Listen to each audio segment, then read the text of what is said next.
Bahkan sobat, pada satu kesempatan ketika emosi Remy tidak terbendung, Remy sampai terang-terangan meluapkan amarahnya di grup WhatsApp para driver taksi online. Dan di grup itu, Remy menyebut Galuh sebagai seorang mokondo. Halo Sobat Pena, apa kabar hari ini? Assalamualaikum warahmatullahi wabarakatuh. Hari ini kita akan kembali membahas kejadian-kejadian mengerikan, kisah nyata yang terjadi di muka bumi ini. Memiliki seorang pacar berarti harus siap bertanggung jawab untuk melindungi dan menjaganya. Namun pada tahun 2025 ini ada cerita tentang seorang pria di Denpasar, Bali. Dia malah tega menghabisi nyawa pacarnya yang sesama supir taksi online. Ini semua dikarenakan sang pacar dituduh sudah menghina dia dengan sebutan mokondo. Hinaan itu dilontarkan oleh sang pacar di sebuah grup WhatsApp.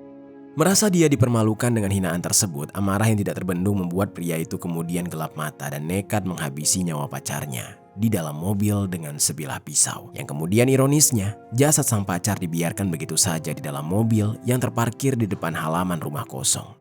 Bagaimana cerita selengkapnya tentang kasus yang satu ini? Langsung saja kita bahas di Kata Pena.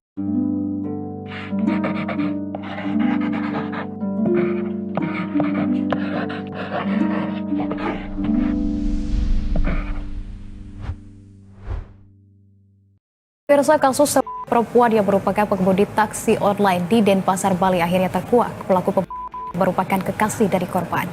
Sebelum kita mulai ke ceritanya, jangan lupa untuk subscribe channel ini dan bagikan video ini ke teman-teman kalian.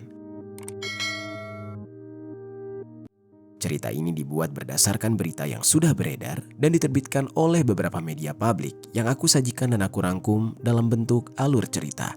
Kita mulai ceritanya. Sebuah rumah tangga idealnya menjadi tempat paling aman dan nyaman. Namun ironisnya tidak jarang justru rumah tangga menjadi awal luka yang paling dalam. Seorang wanita asal Surabaya, Jawa Timur bernama Remy Yulian Putri. Di usianya yang di saat itu baru menginjak 36 tahun, dia sudah memilih jalan untuk berpisah dari suaminya. Remy lebih memilih menjadi janda sekaligus ibu tangguh yang rela menghidupi kedua anaknya seorang diri daripada terus bertahan di dalam hubungan rumah tangga yang baginya sudah tidak ada kebahagiaan dan hanya memberikannya rasa sakit. Yang mana rasa sakit itu tidak hanya fisik tapi juga batin. Semua itu dia dapatkan dari mantan suaminya yang kerap melakukan kekerasan di dalam rumah tangga kepadanya. Hidup sebagai seorang janda yang harus berjuang sendirian demi menghidupi anak-anaknya jelas bukanlah perkara mudah. Remy, perempuan tangguh itu, rela banting tulang sendirian demi bisa memenuhi kebutuhan kedua anaknya, mulai dari urusan makan sehari-hari sampai biaya sekolah. Untuk memenuhi semua kebutuhan itu, Remy akhirnya mengambil keputusan berat untuk tinggal jauh dari keluarganya dengan merantau ke Bali. Di Bali, Remy menjalani profesinya sebagai supir taksi online, yang mana mungkin saja menurut Remy, di Bali peluang untuk mendapat penumpang jauh lebih besar dan tarif perjalanannya pun bisa lebih menguntungkan dibandingkan di daerah asalnya.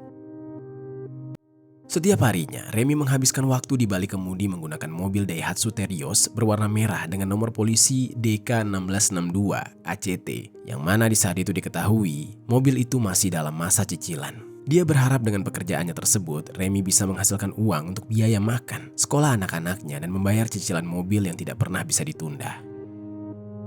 Selama dia menjalani profesinya sebagai supir taksi online, Remy tinggal di sebuah rumah kontrakan sederhana di Jalan Tukat Buana 3 nomor 51, Desa Padang Sambian Kaja, Kecamatan Denpasar Barat. Tidak dijelaskan di media apakah di saat itu anak-anaknya juga ikut tinggal di Bali bersama sang ibu atau justru tetap tinggal di Surabaya. Namun yang jelas diketahui bahwa belakangan Remy yang sudah bercerai dari suaminya sudah tidak lagi merasakan kesepian. Sebab Remy ternyata sudah menjalin hubungan yang baru dengan seorang pria yang usianya 9 tahun jauh lebih muda darinya. Pacarnya itu baru menginjak usia 27 tahun. Namanya Galuh Wadiasmoro. Seorang pria asal Kelurahan Tunggul, Kecamatan Gondang, Kabupaten Sragen, Jawa Tengah. Ternyata di balik itu semua, Galuh ini memiliki cerita yang sama, tidak jauh berbeda dengan Remy. Galuh juga pernah gagal dalam membina rumah tangganya, alias Galuh di saat itu sudah berstatus sebagai seorang duda. Kendati demikian, informasi mengenai mantan istrinya itu dan apakah dia sudah punya anak atau belum, juga mengenai alasannya bercerai, tidak dijelaskan. Yang mana setelah bercerai dengan sang istri, Galuh juga merantau ke Bali dan menjalankan profesinya sebagai seorang supir taksi online di Bali menggunakan mobil Toyota Avanza.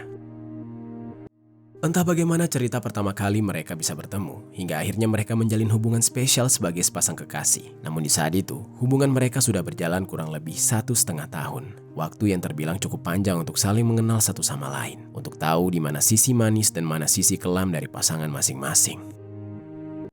Namun apesnya, Remy harus kembali menelan kenyataan pahit bahwa ternyata Galuh, pacarnya, juga tidak ada bedanya dengan mantan suaminya dulu yang kerap melakukan tindakan kekerasan terhadapnya. Setiap kali keinginannya tidak dipenuhi oleh Remy, Galuh berubah menjadi sosok yang kasar, baik lewat kata-kata maupun perlakuan. Dan mirisnya, selama berpacaran, Remy lah yang seolah menghidupi Galuh. Semua kebutuhan Galuh pelan-pelan ditanggung oleh Remy, dari hal kecil sampai yang besar. Bahkan sobat, berdasarkan informasi yang beredar di sosial media, mobil yang selama ini dipakai oleh Galuh untuk bekerja sebagai supir taksi online ternyata bukan miliknya, melainkan milik Remy. Namun tidak ada informasi, entah dibeli secara tunai atau justru masih dalam proses cicilan. Yang jelas biayanya justru ditanggung oleh Remy. Bukan semata-mata karena dia bodoh, mungkin karena Remy percaya dan ingin memberikan kesempatan kepada Galuh yang telah berhasil merebut hatinya. Remy pun memiliki harapan besar kepada Galuh agar bisa menjadi sosok pria yang sebagaimana dapat menjadi sosok pendamping hidup yang baik bagi Remy. Meski pada kenyataannya, dibanding kebahagiaan, justru kekerasan dan perlakuan semena-mena yang selalu dia terima. Namun seiring waktu, perlakuan Galuh kepadanya, Remy yang sekali lagi mendapatkan perlakuan kasar dari pasangannya, tentu tidak menutup mata bahwa dirinya kecewa dan kesal. Perasaan kecewa itu pun tidak dia pendam sendiri. Dia sering curhat kepada teman-temannya, menyampaikan betapa lelah dan hancurnya perasaannya karena sikap Galuh. Bahkan sobat, pada satu kesempatan ketika emosi Remy tidak terbendung, Remy sampai terang-terangan meluapkan amarahnya di grup WhatsApp para driver taksi online. Dan di grup itu, Remy menyebut Galuh sebagai seorang mokondo. Lalu, ternyata Galuh mengetahui kalau Remy mengatakan hal itu di grup WhatsApp. Entah karena mereka satu grup atau justru ada yang membocorkannya kepada Galuh. Meski memang kenyataannya benar, alias dirinya memang bergantung kepada sang pacar, namun Galuh yang menerima hinaan tersebut merasa sakit hati dan tersulut emosinya. Dia yang sudah terlanjur tersulut emosi pun kemudian gelap mata dan ingin membuat perhitungan kepada janda anak dua tersebut dengan melakukan tindakan yang di luar nalar, yaitu dia ingin menghabisi nyawanya. Untuk melancarkan aksinya itu, Galuh lalu pergi ke rumah pamannya yang berada di Jalan Akasia 15 Denpasar Timur untuk meminjam sebilah pisau yang mana rencananya pisau tersebut akan dia gunakan untuk menghabisi nyawa Remy, pacarnya. Selain itu, Galuh juga segera merencanakan pertemuan dengan Remy. Galuh di saat itu mengajak Remy bertemu di hari Kamis tanggal 1 Mei 2025 pada malam hari di sebuah supermarket di Jalan Mahendradatta, Kota Denpasar. Sebelum nantinya Galuh akan mengajak Remy ke area yang sepi untuk melancarkan aksi kejinya itu.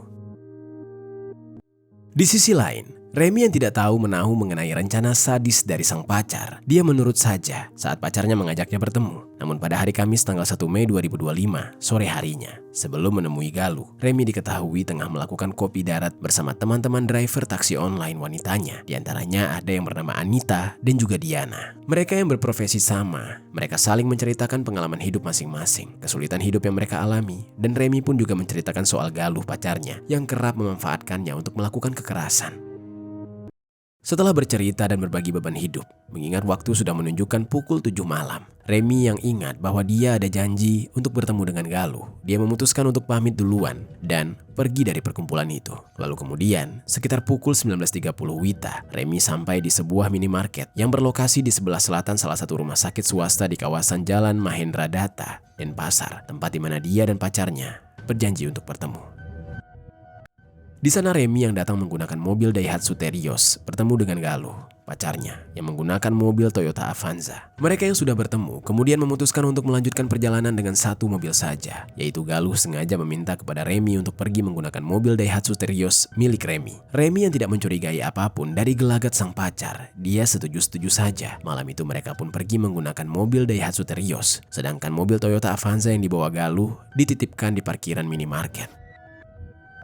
Mereka yang sudah berada di dalam satu mobil kemudian pergi menuju ke Jimbaran, Kabupaten Badung, yang mana posisinya Remy mengemudi sedangkan Galuh duduk di kursi penumpang depan. Setelah menempuh perjalanan, mereka pun sampai di Jimbaran. Di sana mereka menghabiskan waktu dengan memakan makanan cepat saji di dalam mobil yang sebelumnya mereka beli secara drive-thru di kawasan Jimbaran. Meski emosi Galuh kepada Remy semakin tidak terkendali, namun Galuh tidak mau gegabah. Yang mana di saat itu, dia takut jika melakukan hal itu secara sembarangan, maka dia bisa ditangkap oleh warga. Oleh karena itu, Galuh pun sebisa mungkin menyembunyikan emosinya dan dia menunggu saat yang tepat untuk membalaskan seluruh kekecewaannya kepada Remy.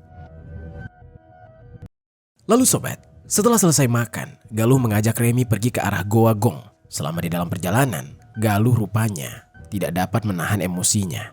Lalu tiba-tiba saja dia meluapkan kemarahannya kepada Remy karena tidak terima sebelumnya sempat dikatakan Mokondo. Remy sebagai pihak yang dirugikan alias yang selalu dimanfaatkan. Dia juga ikut tidak terima saat Galuh jadi merasa bahwa dirinya adalah korban. Padahal apa yang dikatakan oleh Remy adalah sebuah kenyataan. Remy yang tidak terima kemudian menepis perkataan Galuh dengan emosi yang tidak kalah memuncak. Alhasil, perjalanan mereka dihiasi dengan percekcokan sengit di antara keduanya. Hingga saat percekcokan itu semakin sengit, Remy kemudian menghentikan mobilnya di pinggir jalan, tepatnya di jalan dekat area lahan kosong di Jalan Goa Gong, Jimbaran. Mereka yang sama-sama sudah emosi, di saat itu tidak ada yang mau mengalah. Hingga Galuh yang sudah kepalang emosi lalu mengambil kesempatan untuk melancarkan aksi kejinya. Galuh kemudian mengeluarkan pisau di balik bajunya dan tanpa aba-aba langsung menghujamkan pisau itu ke arah leher bagian kiri dari Remy dengan sangat kuat dan dalam. Meski hanya sekali, namun leher Remy langsung bolong yang mana cairan merah terus menyembur deras tidak henti-hentinya. Remy yang mendapatkan serangan brutal dari pacarnya. Dia terkejut, teriring dengan rasa sakit yang begitu hebat. Akibat dari cairan merah yang begitu banyak keluar dari luka di lehernya, Remy kemudian terkulai lemas. Galuh yang melihat sang pacar semakin lemah dalam kondisi yang mengenaskan dengan banyaknya cairan merah di sekujur tubuhnya. Seolah dia tidak peduli. Tubuh Remy yang sekarat pun dibiarkan begitu saja. Lalu Remy yang tidak segera mendapatkan pertolongan pada akhirnya tewas di tempat.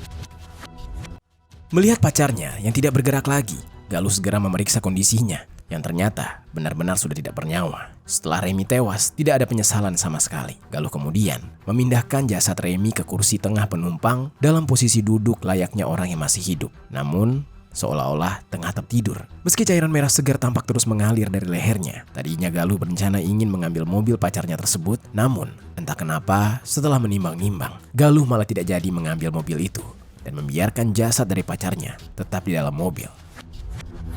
Galuh di saat itu memutuskan untuk menempatkan mobil dan tubuh korban di halaman rumah kosong di Jalan Kerta Dalam, Kota Denpasar, sekitar pukul 21.45. Galuh mengetahui rumah itu dalam keadaan kosong karena sering melintas di kawasan tersebut dan salah satu teman korban juga menetap di sana. Galuh selanjutnya menghubungi salah satu temannya yang namanya tidak disebutkan. Dia meminta tolong agar bisa dijemput di sekitar Jalan Kerta Dalam, yang mana sebelum melarikan diri, Galuh yang tidak jadi mengambil mobil milik Remy, kemudian memutuskan untuk mengambil barang berharga yang lain. Di antaranya ada handphone dan juga ATM. Galuh kemudian melarikan diri dan diketahui menyeberang ke Banyuwangi sekitar pukul 3 dini hari, yang kemudian setelahnya Galuh kabur ke Solo. Sementara itu, beberapa waktu kemudian, yaitu keesokan harinya, tepat di hari Jumat tanggal 2 Mei 2025, sekitar pukul 9.30 pagi, ada warga yang melintas di sekitar halaman rumah kosong di Jalan Kerta Dalam, Kota Denpasar, yang mana di saat itu mereka curiga terhadap mobil berwarna merah yang sudah lama terparkir di tempat tersebut. Mobil itu tidak kunjung dipindahkan hingga salah seorang warga mencoba mengintip dari balik jendela. Saat dia mengintip, warga itu pun terkejut ketika melihat di dalam mobil ada seorang perempuan berkulit cerah menggunakan daster terduduk di kursi kemudi dengan posisi menyandar, namun cairan merah segar masih terlihat mengalir dari hidung dan mulutnya. Melihat pemandangan tersebut, warga itu pun segera melaporkan ke kantor desa setempat dan juga pihak kepolisian. Pihak kepolisian yang mendapatkan laporan dari warga terkait penemuan jenazah di dalam mobil. Mereka pun langsung mengamankan lokasi dari banyaknya warga yang penasaran dengan temuan jasad itu. Setelah berhasil mengamankan lokasi, proses olah TKP dilakukan. Dan sesuai dengan laporan warga, pihak kepolisian pun langsung mengevakuasi jenazah seorang perempuan di dalam kondisi yang mengenaskan di mobil itu. Dari kondisinya, pihak kepolisian menduga kuat jika jasad tersebut merupakan korban penghilangan nyawa. Dan dari barang-barang korban yang hilang, pihak kepolisian mencurigai bahwa korban tewas karena dirampok. Namun, pihak kepolisian belum bisa memastikan motif sebenarnya. Terlebih dari pemeriksaan di TKP, tidak ada barang bukti yang dapat mengungkap identitas korban. Dan warga sekitar pun mengaku tidak mengenal siapa korban. Untuk mengungkap identitas korban, serta menyelidiki lebih lanjut mengenai penyebab dari meninggalnya, jenazah korban yang ditemukan di dalam mobil kemudian segera dibawa ke RSUP Profesor Dr. IGNG Ngurah Denpasar untuk menjalani proses otopsi. Yang mana dari hasil otopsi terungkap jika korban meninggal karena luka hujaman di leher sebelah kiri yang sangat dalam sampai 9 cm. Dari pemeriksaan yang dilakukan, pihak kepolisian pun juga akhirnya dapat mengungkap identitas korban yang tidak lain merupakan seorang wanita berusia 36 tahun yang sudah berstatus sebagai janda dengan 2 anak yang bernama Remy Yulian Putri. Setelah mengetahui identitas dari korban, pihak kepolisian kemudian mencoba memeriksa orang-orang terdekat, termasuk Anita, yang sebelum kejadian sempat bertemu dengan korban saat kopdar. Dari keterangan Anita, pihak kepolisian mendapat informasi terkait aktivitas korban sebelum dia ditemukan meninggal dunia. Anita mengaku masih sempat berkomunikasi dengan korban dan rekan sesama supir lain di grup WhatsApp. Setelah itu tidak ada lagi kabar dari korban. Dari keterangan Anita dan para saksi lainnya, pihak kepolisian kemudian mendapatkan informasi terkait korban yang sering mendapatkan penganiayaan dari sang pacar. Dugaan demi dugaan pun mulai mengerucut. Pihak kepolisian mulai mencurigai adanya kemungkinan keterlibatan pacar korban, dan kecurigaan pihak kepolisian semakin menguat ketika diketahui bahwa sang pacar, Galuh, tiba-tiba mendadak hilang tanpa jejak tidak lama setelah kejadian. Pencarian terhadap Galuh pun kemudian dilakukan secara intensif, hingga akhirnya pada Sabtu dini hari tanggal 3 Mei 2025, usaha pihak kepolisian pun membuahkan hasil. Galuh berhasil ditemukan dan ditangkap di wilayah Solo. Namun penangkapan terhadap Galuh di saat itu tidak berjalan mulus. Galuh sempat mencoba melarikan diri, bahkan sempat melakukan perlawanan. Tim Opsnal Polsek Denpasar Selatan yang berkoordinasi dengan Jatanras Polresta Denpasar harus terlibat aksi kejar-kejaran mobil dengan Galuh. Situasi di saat itu sempat memanas ketika mobil yang dikendarai oleh Galuh saling bertabrakan dengan kendaraan lain. Melihat kondisi yang semakin berbahaya, pihak kepolisian akhirnya mengambil tindakan tegas dengan melumpuhkan Galuh lewat tembakan di bagian betis. Setelah berhasil dilumpuhkan, Galuh pun langsung diamankan dan dibawa untuk menjalani proses interogasi. Di dalam pemeriksaan, Galuh akhirnya mengakui semua perbuatannya. Galuh mengaku menghabisi nyawa korban karena merasa kesal dan dipermalukan oleh korban yang merupakan pacarnya setelah disebut sebagai Mokondo di grup WhatsApp. Dan kini, karena perbuatannya itu, Galuh pun harus menghadapi kenyataan pahit. Dia resmi ditetapkan sebagai tersangka dan dijerat dengan pasal 340 KUHP tentang penghilangan nyawa berencana yang membuatnya terancam hukuman penjara seumur hidup. Selain itu, dari keterangan pelaku yang mengaku kabur dibantu oleh temannya, kemudian juga langsung melakukan pencarian terhadap teman pelaku tersebut. Namun, sampai saat video ini ditayangkan, belum ada kepastian terbaru apakah teman pelaku juga sudah berhasil diamankan atau belum. Sementara itu, di sisi lain, suasana duka begitu terasa di rumah korban saat jenazah korban akhirnya dipulangkan untuk kemudian dimakamkan. Tangis pecah di tengah keluarga yang masih sulit menerima kenyataan pahit tersebut, termasuk tangis kedua anak Remy yang tidak henti-hentinya meratapi kepergian sang ibu. Kabar tentang meninggalnya Remy langsung menyebar luas.